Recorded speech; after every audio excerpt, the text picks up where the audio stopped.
गणना चक्र पूर्वावलोकन सीरीज में आप सभी का स्वागत है। हम लोग भूगोल के पूर्वावलोकन को डिस्कस कर रहे हैं। इसमें क्वेश्चंस को देख रहे हैं, किस तरह के क्वेश्चन आए हुए हैं और उनके क्या-क्या ऑप्शंस होंगे और कैसे क्वेश्चन बन सकते हैं और आगे। तो आज का जो टॉपिक होगा, आज हमारा टॉपिक है यहाँ पर अपवाह तंत्र। आज हम लोग अपवाह तंत्र के बारे में देखेंगे कि कौन-कौन सी रिवर्स हैं, कौन-कौन सी नदी से तंत्र है, रिवर सिस्टम है और साथ में उनके कौन-कौन से ट्रिब्यूटरीज हैं और किस प्रकार से क्वेश्चन पूछे गए हैं इसमें। तो आइए स्टार्ट करते हैं। देखिए, पहला अपवाह तंत्र हम मुख्य रूप से जो उत्तर भारत है, नॉर्थ इंडिया है, वहाँ पर 3 प्रकार के अपवाह तंत्र हम पढ़ेंगे, 3 अपवाह तंत्र पढ़ेंगे इसमें। पहला है गंगा, पहला गंगा अपवाह तंत्र, दूसरा है ब्रह्मपुत्र अपवाह तंत्र और तीसरा है सिंधु अपवाह तंत्र, इंडस अपवाह तंत्र। तो कोशिश करेंगे कि इस वीडियो में तीनों अपवाह तंत्र कवर हो जाएं और उसके बाद में फिर हम अगले यानी साउथ इंडिया, दक्षिण भारत की जो नदियां हैं उनके बारे में डिस्कस करेंगे। तो आइए स्टार्ट करते हैं। पहला जो हमारा नदी तंत्र है वो गंगा नदी तंत्र है। तो इनके क्वेश्चंस को सॉल्व करने के पहले हम कुछ कॉन्सेप्ट पढ़ेंगे इसमें, जैसा कि आपने थंबनेल में भी देखा होगा। तो जो एमसीक्यू करेंगे वो हम कॉन्सेप्ट के साथ में करेंगे। जहाँ पे अगर हम कॉन्सेप्ट होता है तो वहाँ पे कॉन्सेप्ट को पढ़ेंगे, अगर नहीं है तो फिर कोई बात ही नहीं उसमें। ठीक है, तो आइए स्टार्ट करते हैं इसमें पहले गंगा नदी के बारे में। देखिए, गंगा नदी जो है, इससे एग्जाम में क्वेश्चन खूब बनता है। गंगा नदी तंत्र, ठीक, गंगा रिवर सिस्टम।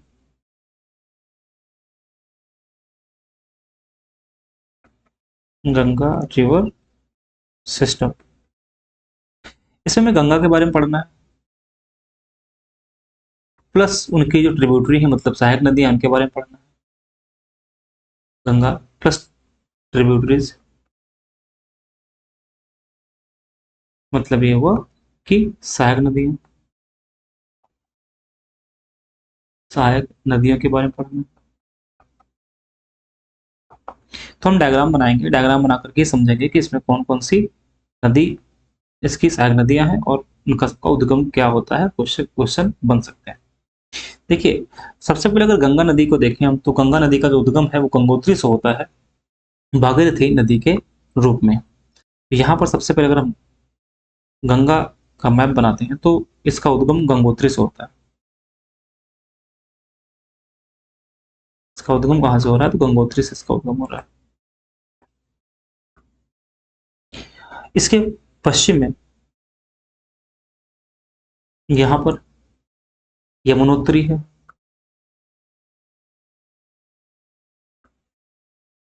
और यहीं पर जो इसके पूर्व में ये गंगोत्री है, और इसके पूर्व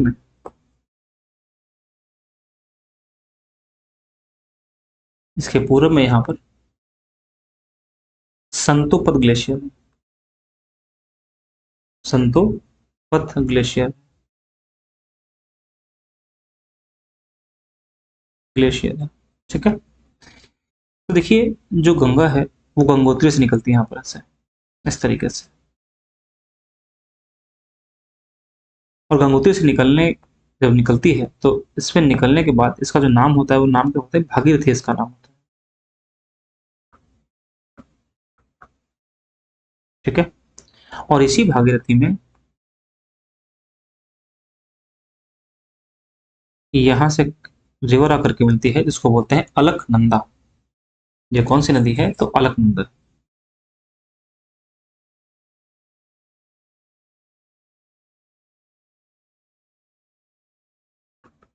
अलकनंदा, और जहां पर ये मिलती है, कन्फ्लुएंस जहां पर होता है, संगम होता है, उसको क्या बोलते हैं, देवप्रयाग।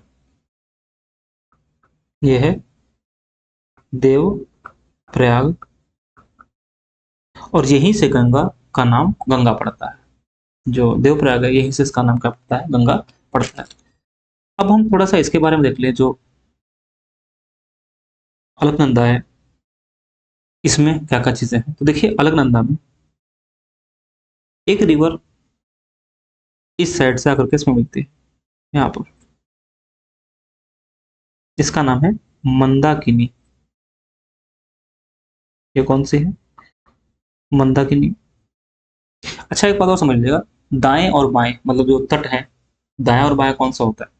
तो देखिए मान लीजिए कि यहाँ पर एक रिवर का फ्लो इस साइड में है, ईस्ट साइड में है, तो अपना मुंह जो है वो इसके जिस दिशा में प्रवाहित हो रही है, ये बह रही है, उसके तरफ करके खड़े हो जाएंगे, तो आपका जो राइट हैंड होगा वो राइट बैंक होगा, और आपका जो लेफ्ट हैंड होगा वो लेफ्ट बैंक होगा यहाँ पर। तो इस हिसाब से अगर देखें तो जो अलकनंदा है, अलकनंदा का फ्लो किधर है, बहाव किधर है, तो इसका बहाव कुछ यहाँ पर है, ऐसे इस तरफ बहाव। तो इसका मतलब है इसका राइट क्या होगा, इधर राइट होगा, और इधर क्या होगा, लेफ्ट होगा। ठीक है, तो जो राइट है यानी कि राइट साइड से मंदाकिनी मिलती है, लेकिन अलकनंदा में लेफ्ट साइड से 3 रिवर्स और मिलती हैं, जिसमें पहली रिवर यहाँ पर देखेंगे इस तरीके से, ये पहली रिवर, इसके बाद फिर दूसरी रिवर, और इसके बाद फिर तीसरी रिवर। यहाँ देखिए पहली जो रिवर है इसका नाम है धौली गंगा। पहली कौन सी रिवर है, धौली गंगा। और उसके जस्ट नीचे कौन सी है, नंदाकिनी। उसके जस्ट नीचे कौन सी है, पिंडार नदी। तो इस तरीके से अगर हम देखें तो अलकनंदा में 4 नदियां करके मिलती हैं, मंदाकिनी, धौली गंगा, नंदाकिनी और पिंडार नदी। अब जहां पर मिलती हैं उस जगह का नाम क्या है, यहाँ पर। तो पहला जो नाम है, देखिए धौली गंगा कहाँ पर मिलती है, विष्णुप्रयाग। ये कहाँ पर मिलती है, विष्णुप्रयाग में, विष्णुप्रयाग में मिलती है। नंदाकिनी याद रखिएगा, नंदाकिनी नंदप्रयाग में, नंदाकिनी नंदप्रयाग में।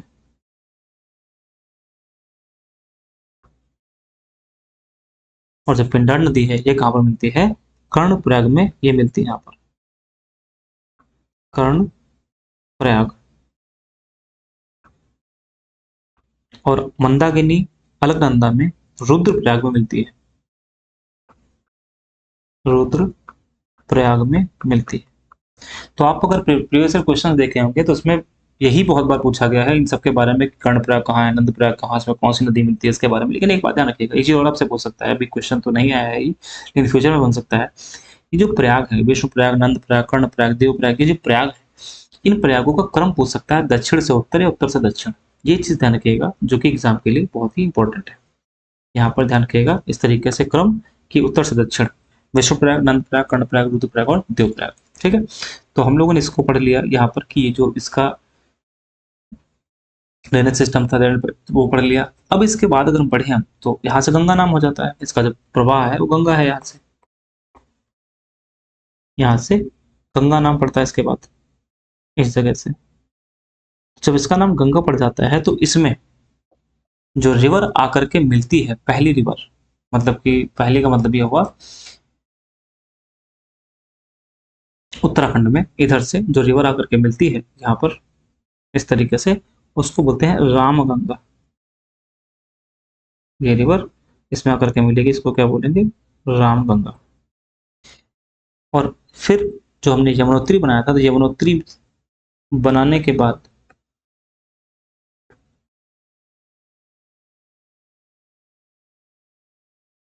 यमुनोत्री बनाया था, तो यमुनोत्री में ये यहाँ से निकलती है यमुना, और यहाँ पर आकर के फिर गंगा में मिल जाती है। तो ये यमुना है, ये रिवर कौन सी हो जाएगी, ये यमुना रिवर हो जाएगी, और इसका प्रवाह कुछ इस साइड से, यहाँ पर ये रामगंगा है। ठीक है, ये कौन सी है, तो रामगंगा है, और यमुना है। रामगंगा जो गंगा है वो कहाँ पर मिलती है, तो रामगंगा गंगा में कन्नौज में मिलती है। कहाँ पर मिलती है, इसमें कन्नौज पर मिलती है। और इसके बाद देखेंगे जो यमुना है वो कहाँ मिलती है, हम सबको पता है यमुना कहाँ मिलती है, तो इलाहाबाद में, जो कि प्रयागराज है, वहां पर मिलती है। प्रयागराज में, इलाहाबाद में ये वहां मिलती है। इसमें दाहिने से मिलती है, बाएं से मिलती है, तो हम अब हमको पता है कि दाएं और बाएं का मतलब क्या हो जाएगा, कि जिधर उसका प्रवाह है उस हिसाब से देखेंगे। तो इस हिसाब से अगर हम यहाँ पर देखें तो पूरब में इसका प्रभाव हो रहा है। इसका मतलब है कि दाहिने साइड से इसमें यमुना मिलती है और रामगंगा जो है वो बाएं साइड से मिलती है। ठीक है, जब आप आगे बढ़ेंगे तो फिर इसमें एक रिवर है जिसका नाम है गोमती, वो आकर के मिलेगी इसमें, यहाँ पर कुछ इस तरीके से ये गोमती रिवर आती है और यहाँ पर मिल जाती है। तो गोमती रिवर का जो उद्गम है वो कहाँ से? फुलहर झील से है।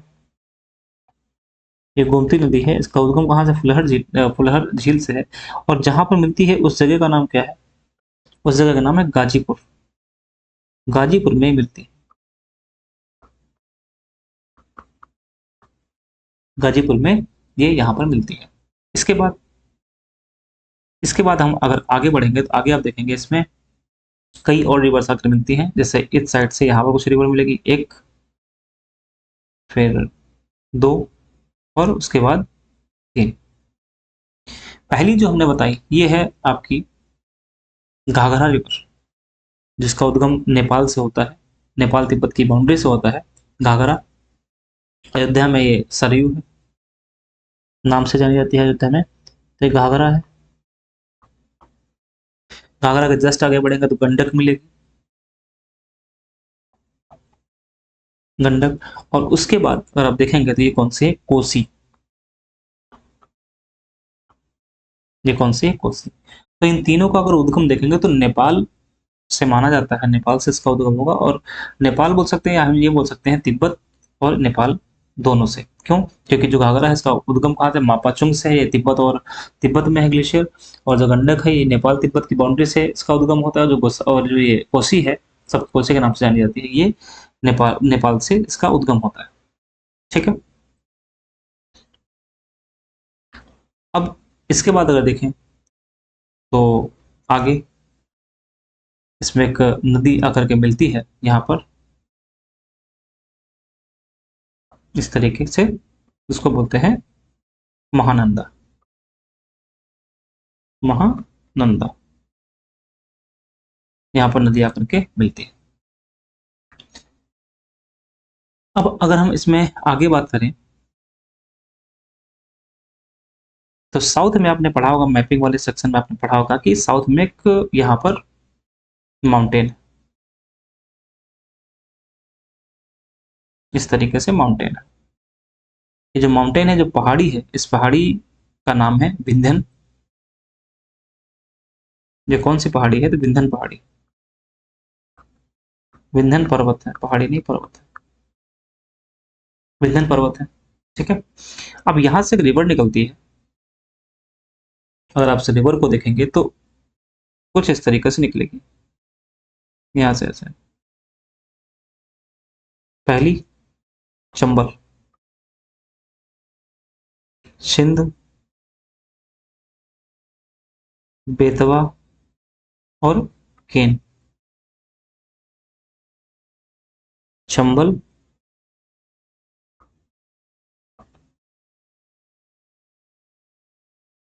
चंबल, सिंध,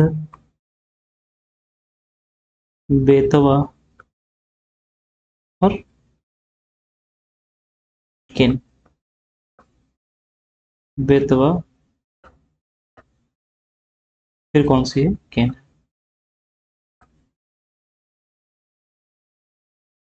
ये किसके ट्रिब्यूटरी हो गई? ये ट्रिब्यूटरी हो गई, मतलब सहायक नदियां हो गई यमुना की। ठीक है, और यहीं पर एक रिवर आकर के इसमें मिलती है, चंबल में ही इधर से आकर मिलती है। इसको क्या बोलते हैं? यह है बनास।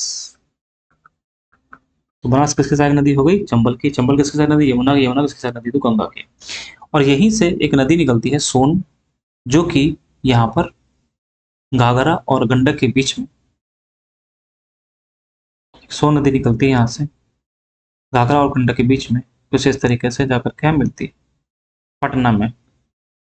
यह है सोन रिवर। ठीक है, और सोन के बाद छोटी सी रिवर है पुनपुन, यहाँ पे आकर के मिलती है। ये पुनपुन,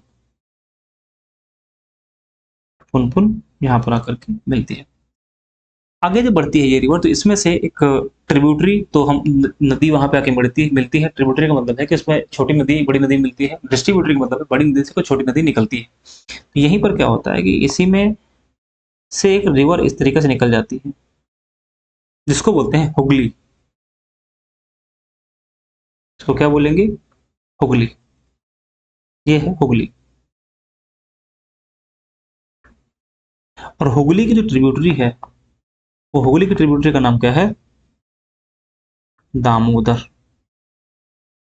ये कौन सी है? ये है दामोदर। ठीक है। और बाकी जो इसके बाद ये प्रवेश कर जाती है बांग्लादेश में, बांग्लादेश में प्रवेश कर जाती है, और प्रवेश करने के बाद में फिर इसमें ब्रह्मपुत्रा मिलती है, जिसके बाद इसका नाम पद्मा पड़ता है और आगे फिर पड़ जाती है। तो इस तरीके से हम लोगों ने देखा। अच्छा, यहाँ पर जब बांग्लादेश में जाती है तो बांग्लादेश में इसको पद्मा कहते हैं। कहाँ पर इसको कहते हैं? तो बांग्लादेश में इसको क्या कहते हैं? तो बांग्लादेश में पद्मा कहते हैं इसको। ठीक है। तो इस तरीके से हम लोगों ने इसके बारे में देख लिया, गंगा के बारे में। यमुना के बारे में भी हम लोगों ने देख लिया कि ये यमुना नदी है, उसकी भी ट्रिब्यूटरीज देख लिया है। तो ये 4 ट्रिब्यूटरी है यहाँ पे। क्रम भी याद रखिएगा, 4 क्रम का क्या हो जाएगा? चंबल, सिंध, बेतवा कहाँ है? पश्चिम से पूरब की ओर है। ऊपर की नदियां जो है, रामगंगा, गोमती, घाघरा, गंडक, कोसी, महानंदा, ये सब पश्चिम से पूरब के साइड में। ठीक है। इनका भी क्रम याद रखिएगा। जो प्रयाग है, विश्व प्रयाग, नंद प्रयाग, कर्ण प्रयाग, रुद्र प्रयाग, इनका क्रम याद रखिएगा। दक्षिण से उत्तर, उत्तर से दक्षिण पूछ सकता है। अब यहाँ पर 2 छोटी-छोटी नदियाँ और हैं, जो कि यमुना की ही सहायक नदी हैं, जिनमें से एक का नाम है टोन्स। टोन्स यहाँ पर रिवर, यहाँ पर कौन सी रिवर है? इसको बोलते हैं टोन्स। ये टोन्स रिवर, टोन्स रिवर है। ठीक है। अच्छा, चंबल की खास बात क्या है? चंबल जो है वो बीहड़, यानी कि जो बैड लैंड है वो बनाती है। यानी कि एक तरीके से अवनालिका अपर्दन है। चंबल क्या करती है? अवनालिका अपर्दन करती है। चंबल अवनालिका अपर्दन करती है, अपर्दन करती है, जिससे जो जमीन वहां पर बनती है, जो भूमि होती है, उसको क्या बोलते हैं? बीहड़, या क्या बोलते हैं? बैड लैंड, खराब जमीन हो जाती है। और इससे जो प्रभावित एरिया है सबसे ज्यादा, वो उत्तर प्रदेश में कौन सा है? तो उत्तर प्रदेश में आप देखेंगे तो जो इटावा वाला पार्ट है, वो इससे सबसे ज्यादा प्रभावित है। वैसे मध्य प्रदेश में जहाँ पे चंबल का प्रभाव होता है, वो इससे सबसे ज्यादा प्रभावित है। ठीक है। तो इस तरीके से हम लोगों ने गंगा के ट्रिब्यूटरीज के बारे में देख लिया। और अगर आपको ट्रिक याद रखना है कि कौन कौन सी ट्रिक है, कि इसके ट्रिब्यूटरीज कौन कौन सी हैं, तो याद रखिएगा इसमें ट्रिक इसकी क्या याद करने की रहेगी? तो ट्रिक ये रहेगी कि मान लीजिए यहाँ पर गंगा का फ्लो है इस तरीके से, ये राइट बैंक हो जाएगा, ये लेफ्ट बैंक हो जाएगा। तो राइट बैंक पर याद रखने का ट्रिक क्या हो जाएगा? यशोदा। यशोदा का मतलब क्या होगा? यशोदा में या मीन्स यमुना, यमुना, सा यानी कि सोन, और फिर दा देखेंगे तो दा किस क्या हो जाएगा? दामोदर।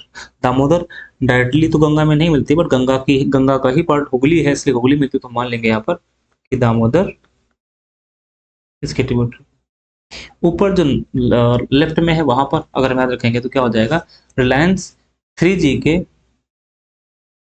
रिलायंस 3G का मालिक, याद रख सकते हैं। रिलायंस, रिलायंस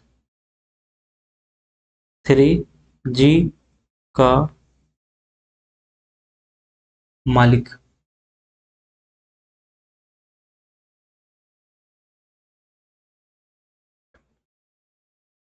है। रिलायंस में हम सबसे पहले देखें तो रा, रा से कौन सी हो जाएगी? तो सबसे पहले कौन सी थी? रामगंगा। 3G में एक तो गोमती, एक जी है गोमती। दूसरी जी कौन सी है? घाघरा। और तीसरी जी कौन सी है? गंडक। तीसरी जी कौन सी है? गंडक। फिर का से अभी हम लोगों ने देखा कोशी, और माँ से महानंदा। माँ से महानंदा। तो इस तरीके से आप याद रख सकते हैं कि यहाँ पर कौन कौन सी ट्रिब्यूटरीज हैं इसकी, और कहाँ पर आकर के वो मिलती है। ठीक है, तो आइए स्टार्ट करते हैं। अब है इसके जो क्वेश्चंस हैं उनमें देखते हैं कि कौन कौन से क्वेश्चन हैं और कैसे कैसे क्वेश्चन यहाँ पर पूछे। रिवीजन के लिए इसका स्क्रीनशॉट ले लीजिएगा ताकि आप दोबारा इसमें देख पाओ। ठीक है, देखिए पहला क्वेश्चन इसमें आता है कि गंगा रिवर किसका उदाहरण है। तो यहाँ पर अगर आपने पढ़ा होगा गंगा रिवर किसका उदाहरण है, तो गंगा रिवर ये पूर्ववर्ती नदी का उदाहरण है। पूर्ववर्ती नदी कौन सी नदी होती है? तो पूर्ववर्ती नदी यह है कि जो हिमालय को काट कर प्रवाहित होती है। तो गंगा किसका उदाहरण है? तो पूर्ववर्ती नदी का उदाहरण है। एक बात और समझ लीजिएगा, जो गंगा है, गंगा गंगा के बारे में एक फैक्ट ये है कि इसकी जो लंबाई है वो 2525 किलोमीटर है। यहाँ पर फैक्ट लिख देते हैं। जो गंगा है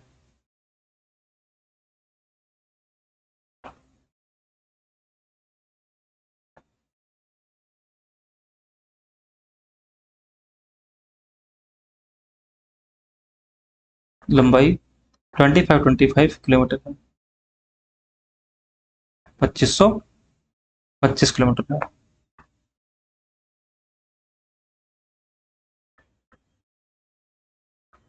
ठीक है, और ये 5 राज्यों में प्रवाहित होती है। 5 स्टेट्स में प्रवाहित होती है। कौन कौन से स्टेट्स हैं? उत्तराखंड, उत्तर प्रदेश, बिहार, झारखंड और वेस्ट बंगाल। झारखंड में बहुत थोड़ा सा प्रवाहित होती है। गंगा को जो राष्ट्रीय नदी बोला गया है, नेशनल रिवर, कब बोला गया है, कब बनाया गया? 2008 में। गंगा एक्शन प्लान कब से चल रहा है? तो 1985 से। गंगा एक्शन प्लान 1985 से।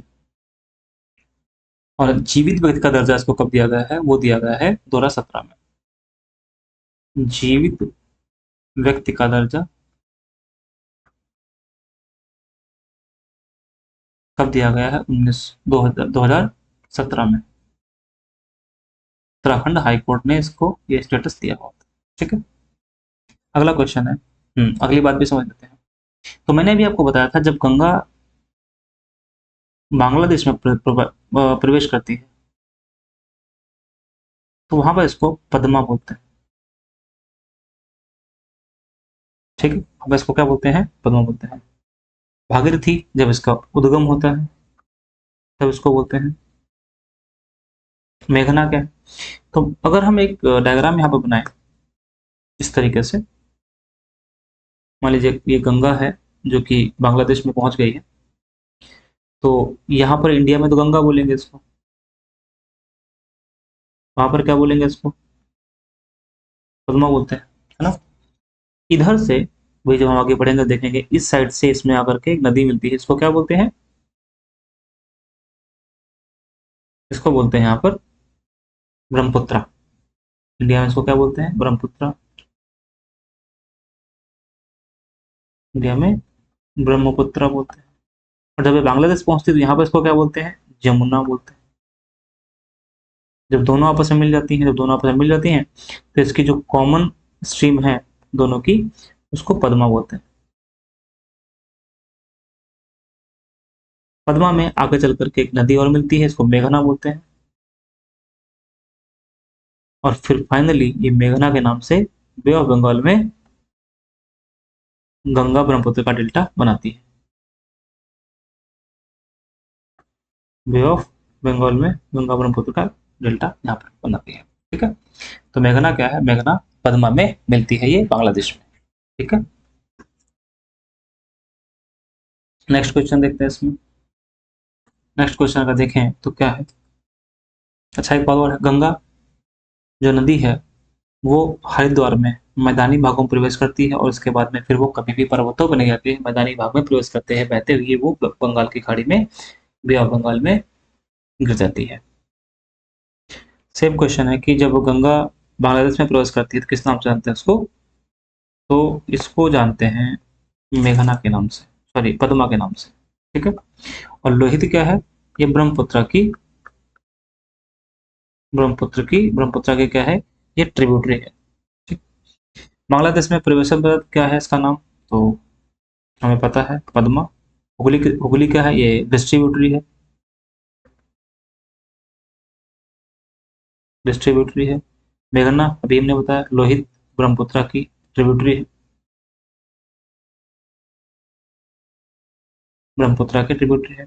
सुंदरबन डेल्टा का निर्माण कौन नदी करती है, तो अभी हमने बताया कि जो बे ऑफ बंगाल में मोहाना अपना बनाती है, गंगा ब्रह्मपुत्र सुंदरबन का डेल्टा का निर्माण करती है। अगला क्वेश्चन, गंगा बहुत प्रदूषित नदी है, ठीक है, गंगा बहुत प्रदूषित नदी है। जो नदी जितना पवित्र होती है वो उतनी प्रदूषित होती है, ये बिल्कुल ही गलत है, इसका मतलब है आर तो गलत है, जब आर गलत है तो ए सही है, इसका आंसर क्या हो जाएगा, इसका आंसर सी आंसर हो जाएगा। नेक्स्ट क्वेश्चन, नेक्स्ट क्वेश्चन है, जलोढ़ मृदा की गहराई भूमि के जलोढ़ मृदा की गहराई भूमि सतह से नीचे लगभग कितनी है, तो 6000 मीटर है। डायरेक्ट पढ़ने वाला है कोई, इसमें समझने वाला नहीं है। अगर अभी ये क्वेश्चन आते हैं, ये हमने अभी आपको बताया, हमने क्या बताया है अभी इसके बारे में, देवप्रयाग अलकनंदा एवं भागीरथी नदी के संगम पर स्थित है, बिल्कुल सही है। भागीरथी और अलकनंदा नदी जहां पर मिलती है उसको देवप्रयाग कहते हैं, ठीक। अगला क्वेश्चन, रुद्रप्रयाग में अलकनंदा मंदाकिनी, ये भी सही है। अलकनंदा अलकनंदा बद्रीनाथ से निकलती है, ये भी सही है। केदारनाथ आदि शंकराचार्य द्वारा स्थापित सबसे बड़ी मठ मानी जाती है, नहीं, तो बद्रीनाथ नहीं है, सॉरी क्या लिखा हुआ है, हाँ केदारनाथ आदि शंकराचार्य द्वारा स्थापित सबसे बड़ी पीठ के रूप में माना, नहीं, केदारनाथ नहीं है, केदारनाथ की जगह पर क्या हो जाएगा, बद्रीनाथ, क्या होगा, बद्रीनाथ, मतलब है फोर ऑप्शन नंबर गलत है, तो इसका ए राइट आंसर हो जाएगा। नेक्स्ट क्वेश्चन, यहाँ पर देखिए, रुद्रप्रयाग हमने आपको बताया भी कि रुद्रप्रयाग में पहले लिखते हैं तो भागीरथी अलकनंदा कहाँ पे है, वहां पे कहाँ पे मिलती है, देव प्रयाग में मिलती है। अलकनंदा मंदाकिनी कहाँ मिलती है, रुद्रप्रयाग, रुद्रप्रयाग में। और अलकनंदा पिंडार कहाँ मिलती है, कर्णप्रयाग। तो इसका मतलब है कि देवप्रयाग ये हो जाएगा, रुद्रप्रयाग यहाँ पर हो जाएगा, और कर्णप्रयाग क्या हो जाएगा, ये हो जाएगा,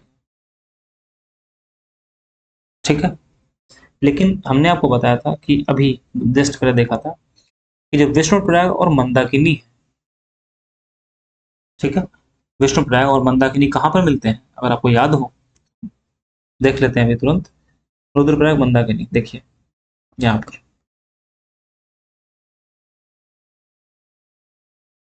मंदाकिनी रुद्रप्रयाग अलकनंदा कहाँ पर है, अलकनंदा में। जब मंदाकिनी मिलती है तो क्या बोलता है, क्या बोलते हैं उसको, उसको रुद्रप्रयाग बोलते हैं, ठीक है।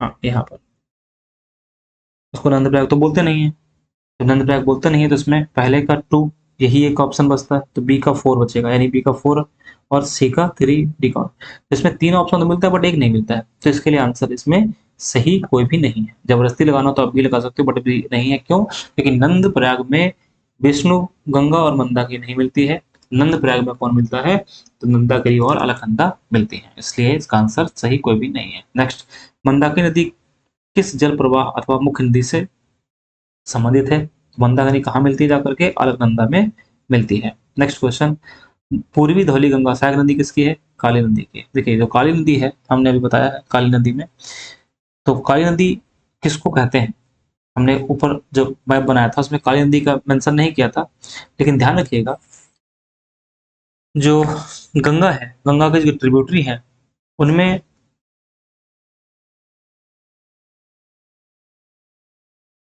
जो काली नदी है ये नेपाल से निकलती है और इंडिया में शारदा नाम से प्रवेश करती है और जाकर के घाघरा में फिर मिल जाती है। तो इसकी सहायक नदी वो कौन सी, किसकी सहायक नदी है? पूर्वी धौली गंगा, काली की। फिर क्वेश्चन है, निम्नलिखित स्थानों में से कहाँ पर भागीरथी एवं अलकनंदा मिलती है? तो भागीरथी अलकनंदा कहाँ मिलती है? देवप्रयाग। निम्न में से किस स्थान पर अलकनंदा भागीरथी मिलती है? देवप्रयाग। सेम क्वेश्चन है। फिर अगला क्वेश्चन भी वही सेम है इसमें, देवप्रयाग। ठीक है, पढ़ने की ज्यादा जरूरत नहीं है क्योंकि हमें पता है। उस नदी का उद्गम होता है जो केदारनाथ की रुद्रप्रयाग के मध्य होती है, तो मंदाकिनी। केदारनाथ और रुद्रप्रयाग के मध्य होती है कौन सी है? मंदाकिनी। किस नदी के तट पर बद्रीनाथ स्थित है? बद्रीनाथ किसके तट पर स्थित है? अलकनंदा। ध्यान रखिएगा अलग से कि जो बद्रीनाथ है वो अलकनंदा के तट पर स्थित है और केदारनाथ मंदाकिनी के तट पर स्थित है। ये दो क्वेश्चन है, कभी भी बन सकते हैं, तो ध्यान रखिएगा इसमें। बद्रीनाथ अलकनंदा के तट पर, केदारनाथ मंदा के तट पर। भारत की सबसे बड़ी वाह नदी कौन है? वाह का मतलब है कि किसका अपवाह क्षेत्र बड़ा है, तो कौन सी है? गंगा नदी का अपवाह क्षेत्र सबसे बड़ा। लंबाई में भी देखेंगे तो लंबाई में भी सबसे लंबी नदी कौन सी है? गंगा है। उसके बाद गोदावरी है, फिर इसमें है नर्मदा। इस क्वेश्चन के हिसाब से नर्मदा है, वैसे तो फिर तीसरी कौन सी है? कावेरी है। नंबर एक पर गंगा है, दूसरे पर गोदावरी, तीसरे पे कौन सी हो जाएगी? कावेरी। लेकिन क्वेश्चन के हिसाब से तीसरी कौन सी है? नर्मदा। भारत की सबसे लंबी नदी कौन सी है? तो गंगा है। भागीरथी कहाँ से निकलती है? तो गंगोत्री से निकलती है। गंगोत्री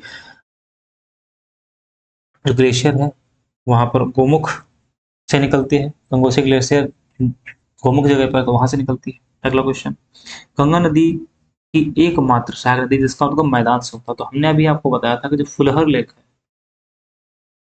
उसका उद्गम कहाँ से होता है? मैदान से ही होता है। वो कहाँ पर है? तो पीलीभीत में।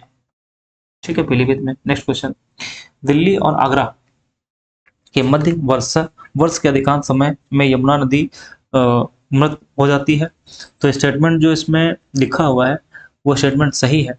फिर क्या लिखा है? यमुना असतत वाहिनी। असतत वाहिनी का मतलब है जो लगा जिसमें साल भर पानी नहीं रहता, तो बिल्कुल गलत है। क्यों?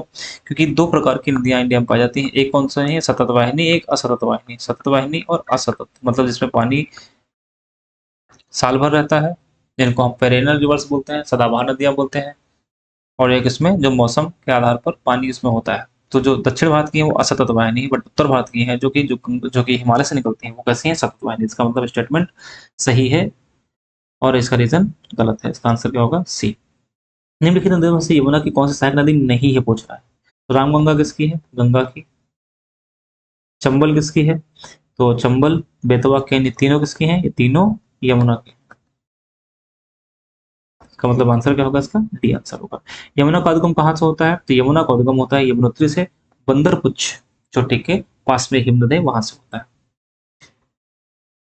ठीक है, अब यहाँ पर देखो वही क्वेश्चन सेम आ गया कि यमुना नदी की जो सहायक नदी है हमको क्रम कहाँ से लगाना है? तो पश्चिम से पूर्व लगाना है। पश्चिम से पूर्व का मतलब है इधर से इधर। तो सबसे पहले क्या था? चंबल, सिंध, चंबल, सिंध, बेतवा और केन। 4 3 1 2,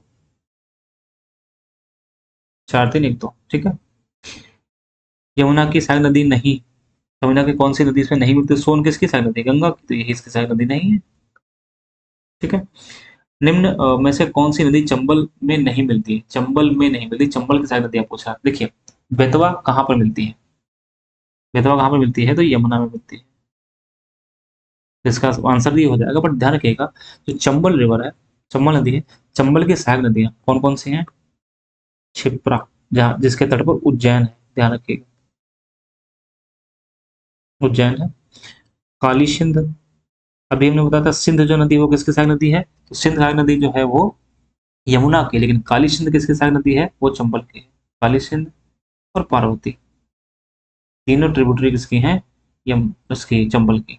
ठीक है, अगला क्वेश्चन, बेतवा नदी कहाँ से निकलती है? तो विंध्यन माउंटेन से निकलती है। अभी हमने मैप से बना के दिखाया था आपको। बेतवा नदी मिलती है, बेतवा किस में मिलती है? तो मतलब किसकी ट्रिब्यूटरी है? यमुना की ट्रिब्यूटरी, यमुना में मिलती है। सोन किसकी ट्रिब्यूटरी है? गंगा की। गंगा ब्रह्मपुत्र आपस में जहाँ मिलती हैं वो बांग्लादेश में मिलती है। ठीक है, और अरावली पहाड़ी से किसका उद्गम होता है? तो मैंने आपको बताया था बनास। बनास किसकी ट्रिब्यूटरी है? बनास किसकी सहायक नदी है? तो बनास सहायक नदी है चंबल की। अगला क्वेश्चन है, इनमें से गंगा की कौन सी सहायक नदी उत्तर वाहिनी मतलब उत्तर की ओर बहती है, उत्तर की ओर बहती है। देखिए अगर गंगा ऐसे बनाते हैं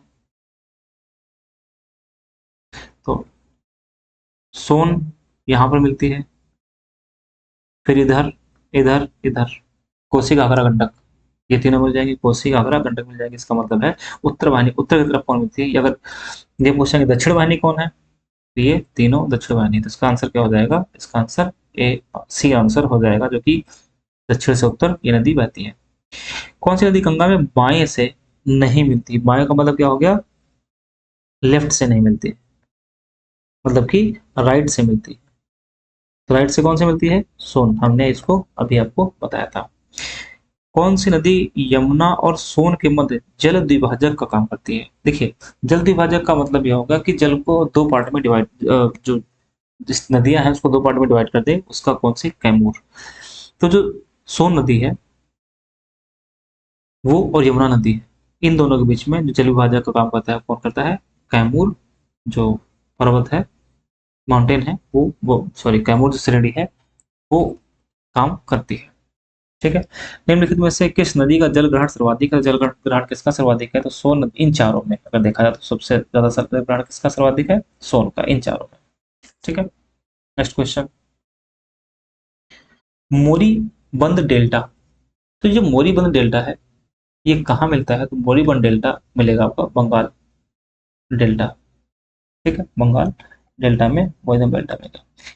अब अगर देखेंगे तो गंगा ब्रह्मपुत्र का डेल्टा है वहीं पर, उसी को गंगा ब्रह्मपुत्र डेल्टा बोलते हैं, उसको गंगा डेल्टा बोलते हैं, सुंदरबन डेल्टा बोलते हैं या बंगाल डेल्टा बोलते हैं। इसी को तीन पार्ट में डिवाइड कर दिया गया है, जिसमें एक है मोरीबंद डेल्टा, एक है प्रौढ़ डेल्टा, एक है ज्वार सक्रिय डेल्टा। ठीक है। और मोरीबंद डेल्टा जो किसको नाम किसने दिया था, तो ये बागची द्वारा नाम दिया गया था। अगला क्वेश्चन है, निम्नलिखित में से गंगा नदी घाटी का भाग कौन सी उपनदी है। मतलब यह हुआ कि गंगा नदी घाटी का भाग कौन सी उपनदी, उपनदी पूछ रहा है मतलब इसकी ट्रिब्यूटरी पूछ रहा है कि गंगा की कौन सी है। तो यहाँ पर देखेंगे कोई भी गंगा की ट्रिब्यूटरी नहीं है। ठीक है, कोई भी गंगा की ट्रिब्यूटरी नहीं है। उत्तरी कोयल किसकी सहायक नदी है, तो सोन की सहायक नदी है। उत्तरी कोयल किसकी सहायक नदी है, सोन की सहायक नदी है। और इसके साथ साथ में अगर हम देखेंगे तो सोन नदी कहाँ गंगा में कहाँ पर मिलती है, तो वो पटना में आकर मिलती है। दक्षिण कोयल कहाँ बहती है, तो झारखंड और उड़ीसा में मिलती बहती है, झारखंड और उड़ीसा में बहती है। इसके साथ साथ में जो बराकर नदी है, बराकर नदी किसकी सहायक नदी है, तो दामोदर की सहायक नदी है। बराकर दामोदर की सहायक नदी है। और शंख ब्राह्मणी, ब्राह्मणी से जो शंख नदी है वो शंख नदी नदी से ब्राह्मणी नदी के नाम से प्रभावित होती है। ठीक, शंख नदी से मिलकर ब्राह्मणी नदी से प्रभावित होती है। कौन सी, कोयल नदी। कोयल नदी शंख नदी से मिलकर के ब्राह्मणी के रूप में प्रभावित होती है। नेक्स्ट क्वेश्चन, ये बिहार स्पेशल का क्वेश्चन है कि बिहार राज्य में गंगा के किनारे कितने जिले स्थित हैं, वो हैं आपके 12। नेक्स्ट क्वेश्चन, बिहार के किस जिले में गंगा नदी सबसे लंबी है, तो वह है पटना में। ये बिहार स्पेशल का ध्यान रखिएगा, जो बीपीएससी का एग्जाम होगा उसके लिए बहुत इंपॉर्टेंट है। निम्न में से कौन सी एक नदी गंगा नदी बेसिन का हिस्सा नहीं है, मतलब गंगा नदी बेसिन का मतलब ये हो गया कि गंगा जो ड्रेनेज सिस्टम उसका बेसिन है, जितने क्षेत्र में गंगा बहती है उसमें कौन सी नदी उसका हिस्सा नहीं है, तो जोक नदी इसका हिस्सा नहीं है। क्यों, क्योंकि जोक नदी महानदी की सहायक नदी है, ये महानदी की सहायक नदी है, इसलिए महानदी बेसिन का हिस्सा है, ना कि गंगा का। इसलिए इसका आंसर क्या हो जाएगा, इसका आंसर डी हो जाएगा, जोक नदी। अगला क्वेश्चन है कि निम्नलिखित में से कौन सी नदी उत्तर प्रदेश से प्रवाहित नहीं होती। देखिए यूपी से कौन सी प्रवाहित नहीं होती, तो सोन है, सोन हाँ जो सोन है वो कहाँ से निकलती है, तो ये मध्य प्रदेश से निकलती है। लेकिन उत्तर प्रदेश में आप देखेंगे तो यहाँ पर ऐसे जो सोनभद्र डिस्ट्रिक्ट है वहां से होकर कैसे निकल जाती है।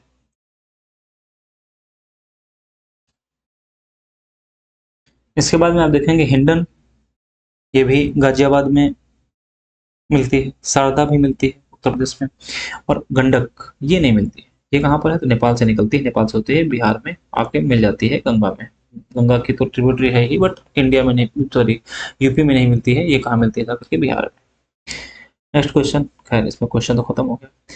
तो ये वीडियो इतना ही रखेंगे, नहीं तो बहुत लंबा वीडियो हो जाएगा। अगले वीडियो में हम ब्रह्मपुत्र और जो सिंधु नदी है उसके बारे में देखेंगे। तो आज के इस क्लास में हम लोगों ने स्पेशली गंगा नदी के बारे में देखा। तो एक बार आप इस जो हमने डायग्राम बनाया है, इस डायग्राम को एक बार और समझिएगा, बनाइएगा, और साथ में फिर अगर मैप हो आपके पास तो मैप में देख लीजिएगा, तो और इजी हो जाएगा। कैसा लगा वीडियो जरूर बताइएगा। मिलते हैं अगले वीडियो में। बहुत बहुत धन्यवाद।